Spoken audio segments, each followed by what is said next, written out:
नमस्कार मित्रों, मेरा नाम है दीपक कोले और ये मेरा एक पहला YouTube चैनल है जिसका नाम है ट्रेल्स बाय दीपक। और इसमें मेरे साथ है मेरी प्यारी सी भतीजी लक्षिता। हम दोनों साथ सफ़र पर जा तो नहीं सकते, लेकिन हमने ये सोचा है कि हमारे जो सफ़र हैं, जो हमने कभी कभी अकेले भी किए हैं, उन सफ़र का एक्सपीरियंस हम आपके साथ बांटें।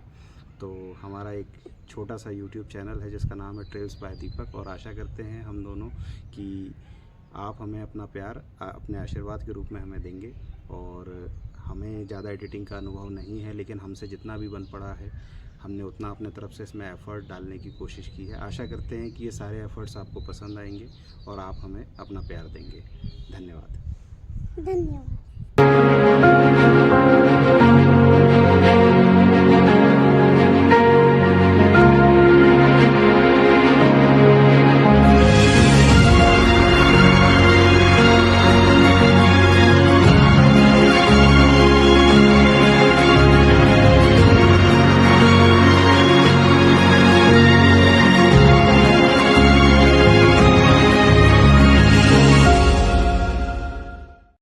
तो हर सफ़र की तरह मैंने शुरुआत करी इस सफ़र की वंदे भारत एक्सप्रेस भोपाल से। भोपाल से दिल्ली तक का ये जो सफ़र है बहुत खूबसूरत सफ़र है, और इस सफ़र का जो टोटल ड्यूरेशन टाइम है वो है तकरीबन 6 घंटा। इसमें सवेरे का नाश्ता, साथ में लंच और बाकी चीज़ें जो भी सुविधाएं हैं जो इंक्लूडेड होती है हर वंदे भारत में, वो हमें मिली। काफ़ी अच्छा फूड था और एंजॉय करते हुए हम दिल्ली से देहरादून एक्सप्रेस पकड़ करके वापस हम पहुँचे सीधा हरिद्वार। ये रास्ता भी बहुत खूबसूरत था और शाम को हमने गंगा जी के दर्शन भी किए और साथ साथ में हमने गंगा जी की आरती में भी सम्मिलित हुए। गंगा आरती अपने आप में एक बहुत अद्भुत अनुभव है, और इस अनुभव को शायद ही मैं कभी भूल पाऊंगा। शायद यही है कि प्रकृति से हम लोग आपस में जुड़ पाते हैं। और सवेरे हम यहाँ से शेयर टैक्सी के थ्रू निकले। ये हमारे साथ के को पैसेंजर्स हैं और इन्हीं के साथ हमने सफ़र शुरू किया, और सफ़र के साथ साथ हम लोग आगे बढ़ते जा रहे हैं। शहर पीछे छूटता जा रहा है और सफ़र की खूबसूरती शुरू होती है यहाँ से, जब ऋषिकेश को हम पार करते हैं और जो हमारा अगला स्टॉप पड़ता है वो है व्यासी, और व्यासी से होते हुए हम लोग आगे बढ़ते हैं। सफ़र अपने आप में बहुत एक्सपीरियंस देता है दोस्तों। शायद यही सफ़र है जो इंसान को अपने आप में निखारता है। ये रुद्रप्रयाग के पास का एक स्कूल है जहाँ पर मैं रुका था, और यहाँ से पहाड़ों का सीन और ये सब कुछ देखता मैं बहुत देर तक यहीं बैठा रहा। और इसके बाद हम लोग सफ़र में आगे बढ़े। और सफ़र और पहाड़ों के विषय में तो एक ही बात मैं कहना चाहूँगा, ये सफ़र और पहाड़ इंसान को दो चीज़ें सिखाते हैं। या तो इंसान खुद के करीब खुद को महसूस करता है, या भगवान के। और यहाँ से हम चलते हुए आगे बढ़ते हैं, और पहाड़ों पर बहुत सारे नज़ारे थे, और इन नज़ारों का मज़ा लेते हुए हम लोग पहुँचे आगे। और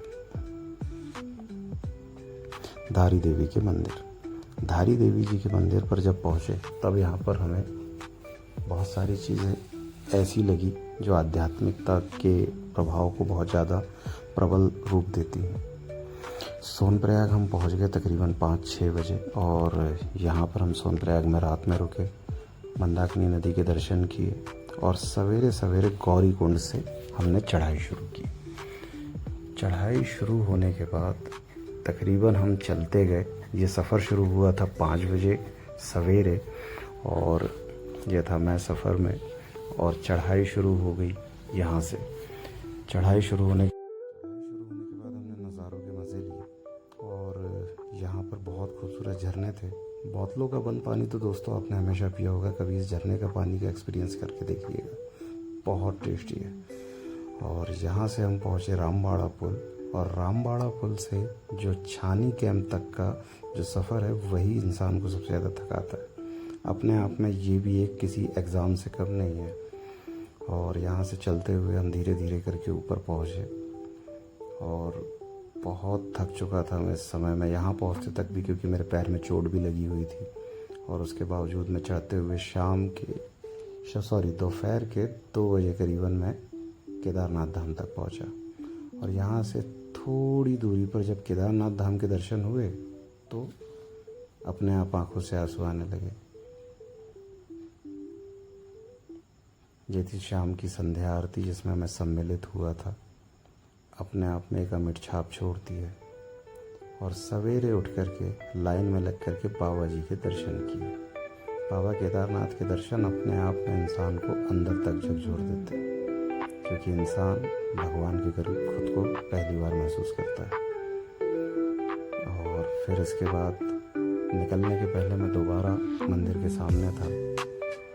शायद जाने का मन नहीं था, फिर भी भारी मन से वापस लौटने के लिए मजबूर था।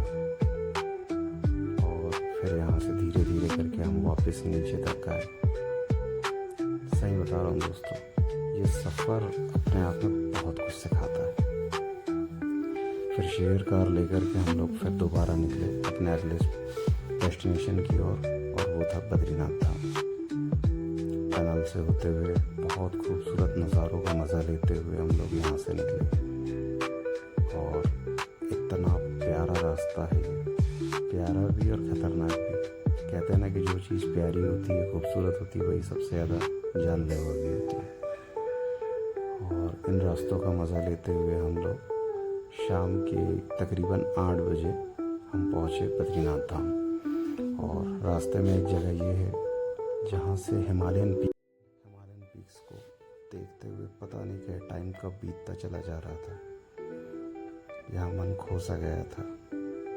साथ में ये खूबसूरत नदियाँ प्रकृति की गोद में, ऐसा लगता था कि शायद यही एक अभिन्न अंग है जिससे हम अभी तक दूर रहे हैं।